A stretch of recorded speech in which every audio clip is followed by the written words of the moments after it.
Thank you very much, Honorable Nyombi Tembo, our Executive Director, Uganda Communications Commission. Permit me also to stand on the protocols already observed and acknowledge high table, but there's no table here.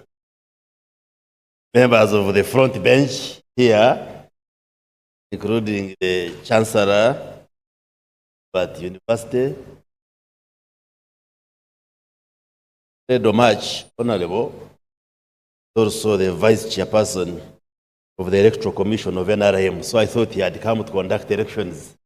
That is our Chancellor. I want to acknowledge the distinguished professors here, the Vice Chancellor, him, many friends, sector, again, yeah, and many others. Let me stand on the protocols observed. When you become a big man, they invite you to be a chief guest. They write for you a very detailed speech.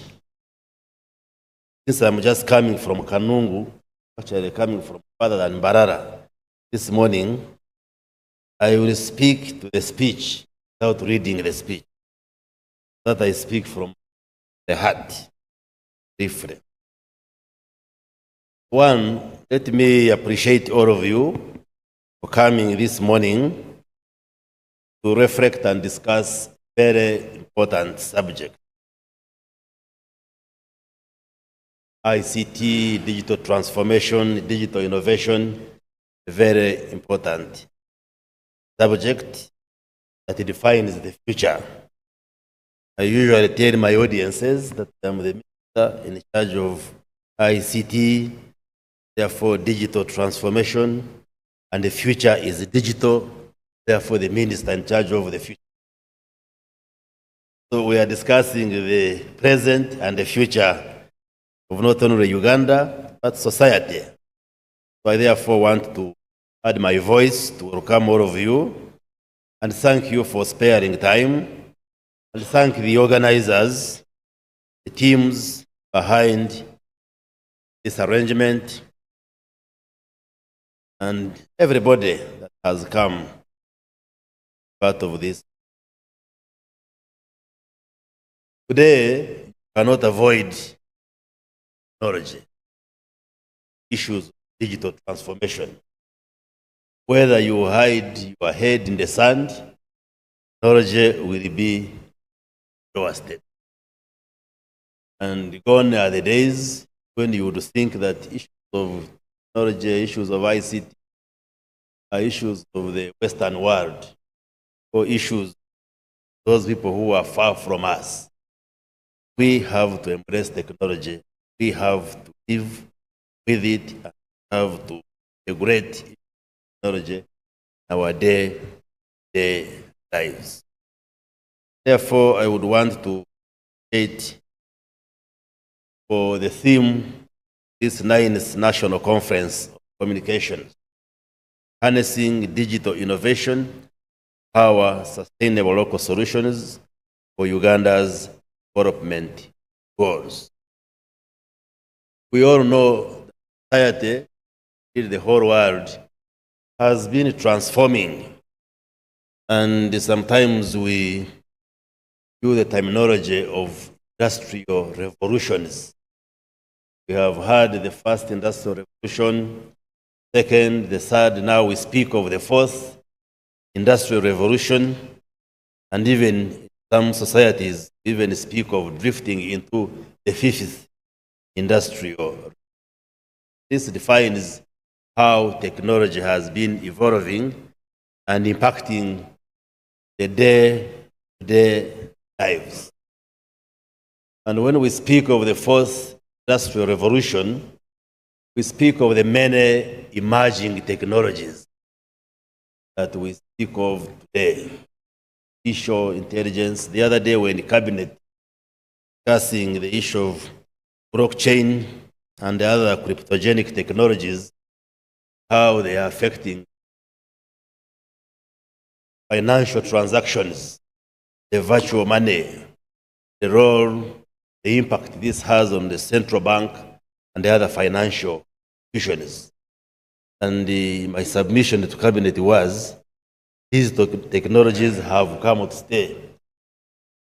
Time back, the Bank of Uganda was, this blockchain, these currencies, you leave them, they are not for us. But they are already part of our society and we cannot just run away. And therefore, it's very important that we gather here, reflect and discuss all these technologies and see how they fit into our space as we carry out our, therefore want to really appreciate the session.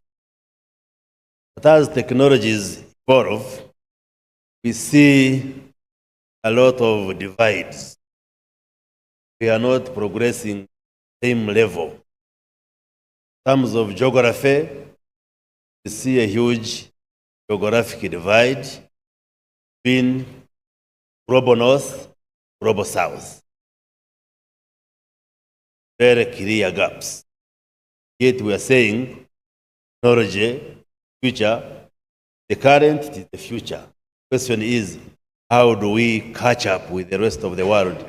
We who live in the developing countries where technological advancement may not be as swift as it is in the rest of the world. Even when you look at the world in terms of south to south, you see the other part of the south, wider Asia, say Africa, again you see big divide.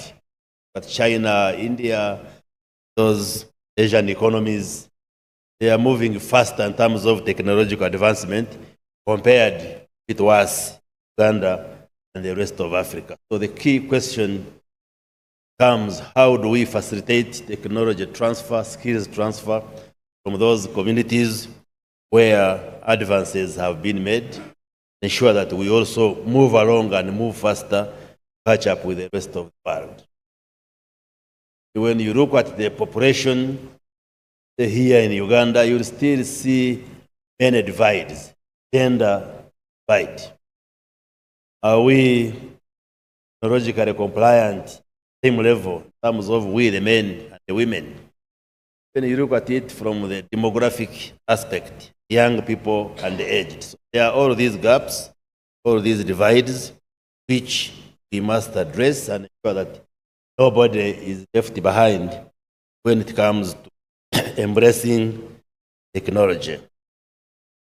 I am happy that we have an audience here, brings together different players, us who are in the government, the academia, the universities are here, the industry, various stakeholders. I think this is the right forum to have this kind of discussion. I have read through the various topics that are going to be discussed in this conference, and I'm sure by the end of this engagement, we should be at another level in terms of appreciating the role of technology, whatever we are doing.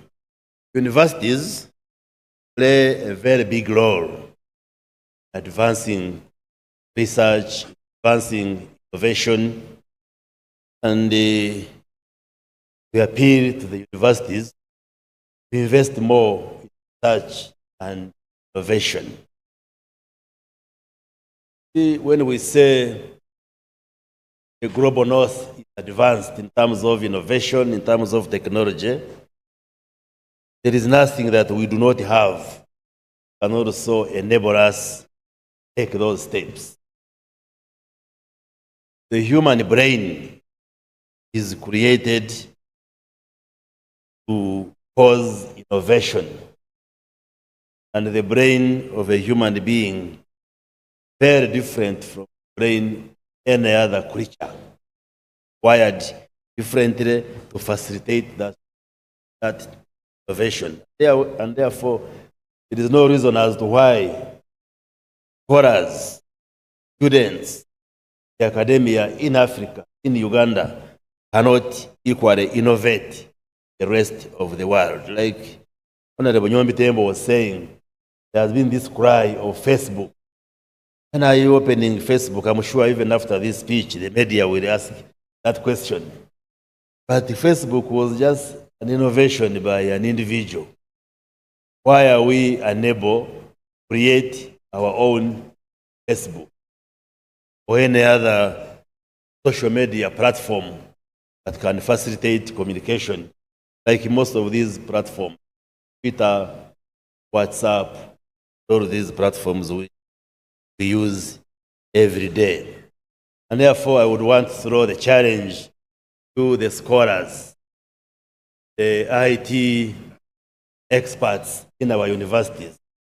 What kind of research, what kind of innovation are you carrying out in the universities? For the universities and the tertiary institutions, it lead us to that aspect of knowledge. And sometimes the challenge that I see that we have a disconnect between academic institutions, the industry, and us who are in the policy-making phase government. I know a lot of universities are carrying out research, innovations. But the question is, how do those innovations translate into policy? How do those innovations and research outcomes inform industry? How does MTN or Airtel or any other telecom organization benefit from the work being carried out in the universities? That's a question we should ponder on. How does the work being done by ISBAT, by Makerere, or any other academic institution inform us who are in the government, who make policies, better running of society? The policy decisions we make in the government informed by research and the innovation is carried out by universities. How do universities link with the government ministries and departments and so forth? I would want to request that you reflect on some of these questions, then we see how we can work together. The government, we may not be doing deep research, exploring a lot of innovation, but the universities do. Why do you research? Carry out research so that you can inform policy, you can give guidance, industry, then all of us should be able to collaborate. In 2006, President and indeed the government put in place the ministry responsible for ICT, national defense, ICT. And our work as a ministry largely to drive the digital transformation agenda for this country, working with all of you, universities, the industry, and the other stakeholders. We have put in place the transformation roadmap, defines the kind of work, champion, including areas of digital infrastructure, digital services, skills, digital industry, policy, legal, and institutional frameworks. So I would want to call for increased and enhanced collaboration, that we work together, sure that we accelerate, drive digital transformation. There are many interventions we are carrying out in the country as government. One of the areas we are focusing on, digital infrastructure, sure that we have connectivity from corner to corner. Coming like 2 years, be able to achieve extension of the national backbone infrastructure, so that from Karamoja, Kisoro, West Nile, down south here, have full connectivity, and we are able to support Ugandans transact using digital services. Because admittedly, the ICT, digital services are an enabler every aspect of life. whether you speak of education services, nowadays, most of us who are our age never think of using technology to acquire education. Getting a university degree meant boarding a bus from the rural upcountry and coming to sitting in a class, lecture room, listening to a professor, writing exams, passing, and then you gain a degree. Today has changed. That is still there, but you can comfortably sit your house in Karamoja and acquire a university degree. True or false? Whether you are getting the university degree from Uganda or the US or from India, from China, that. Business, carrying out business meant you are from Arua, you have to get into a bus, come to Kampala, do the shopping. Or if you are doing international business, you have to fly, go to China, Guangzhou, physically shop the materials, get them as luggage, you come, transport them. But these days, your comfort of your sitting room in Kisoro can order for items from anywhere in the world, and they will be delivered to your house. Kisoro, courtesy of technology. These days, healthcare. I am a medical practitioner. When we worked in hospitals, you had to do a consultation. If you do an X-ray, have X-ray pictures. Consulting your colleague meant sitting together and you see, what do you make of this X-ray heart respiratory system? But these days, when you are in Morago, you can consult a doctor in China or the US, Europe, and agree on the radiological findings when you are just here.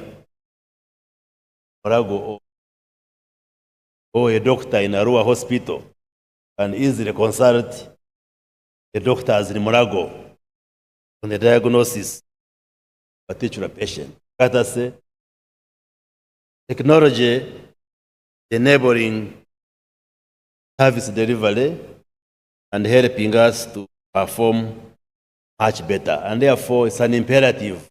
We have no option but support digital transformation, support innovation, support integration of ICT and innovations into our day-to-day lives and work. Therefore, I would want to throw a challenge to all of us, whether we are from the academia, whether we are from the industry, whether we are students, whether we are from government, like some of us.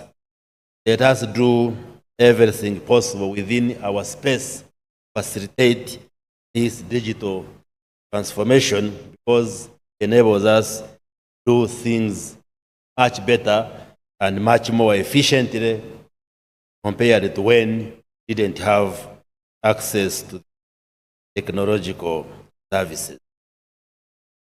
As I conclude my remarks, let me also add that technology is good and it is enabling us to perform our duties much more effectively and efficiently. But also there is a downside of technology. And I would want to appeal to all of us, particularly the young people. No, they are also students here. Sometimes we get consumed in the negative and helpful aspect of using technologies, especially when it comes to social media communication. As a political leader, I am on many social media platforms, app groups and others. At times I take time just to read through the kind of communications that go through all these platforms, especially as we go into the political season.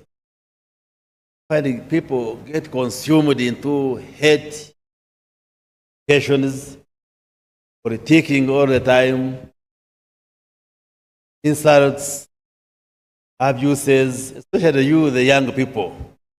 And I would want to appeal and urge you that let's use communication platforms constructively for development. A young person today, when you give him, say, 10,000 shillings, I have given you 10,000 shillings, most likely that young person will buy MOBs, then just engages in this unhelpful social media communication.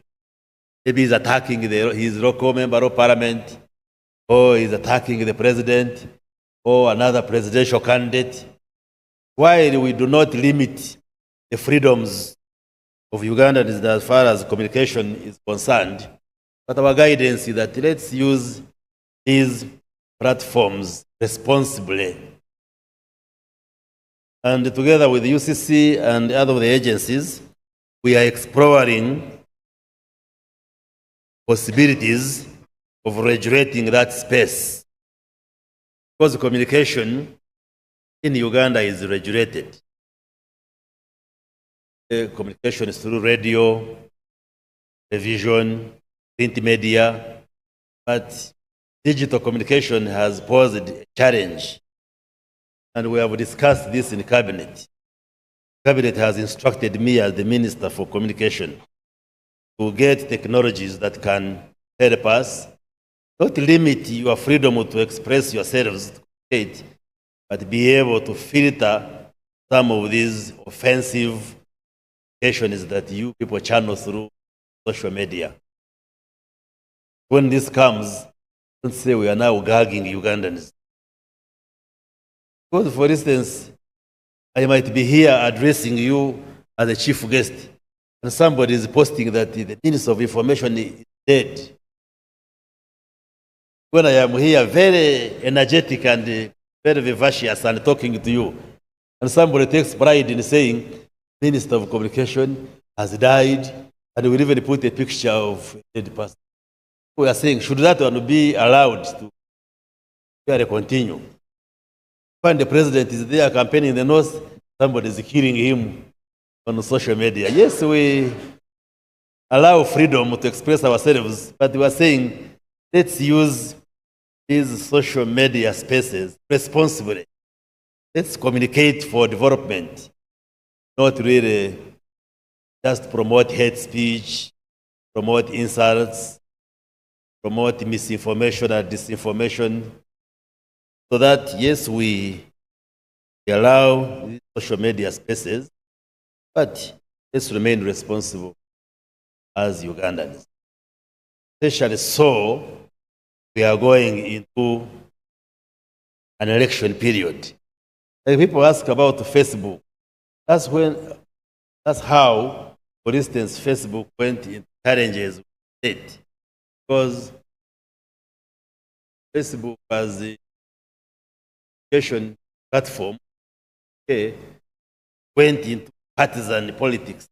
And I have discussed this with the high-profile management, Facebook, and we are sorting out the issues. I was telling them, yes, we allow you to operate at the invitation of Ugandans. Uganda is not a lawless country, so you should play by the rules. We are going into our partisan politics. Why don't you stay out of the politics? Just to do the communication service instead of taking sides. Why the challenges with the state, but the issues are being sorted out. And while I talk to Facebook, an appeal to all of us, let's move through the political electoral times carefully without infringing and defying or offending the established rules and the laws of the land. Once again, I want to thank you for coming to be part of this conversation. I appreciate the organizers who are behind 9th National Conference on Communications.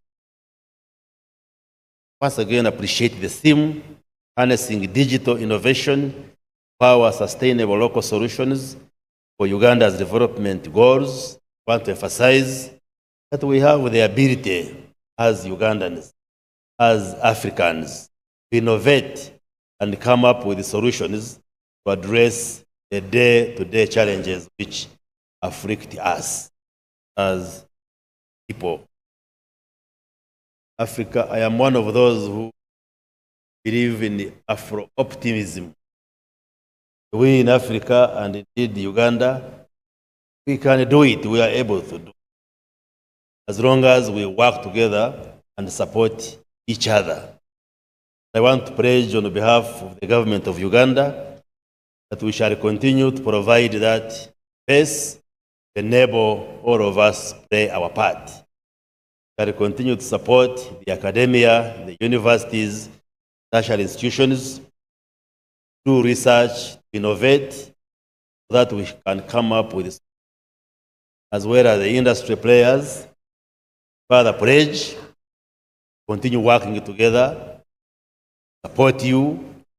Where there are challenges, please, there as a government, facilitate your work, so that together we can innovate and have sustainable local solutions to our day-to-day challenges in the country. With that, I want to declare the 9th National Conference on Communications officially open. Thank you. May God bless all of you.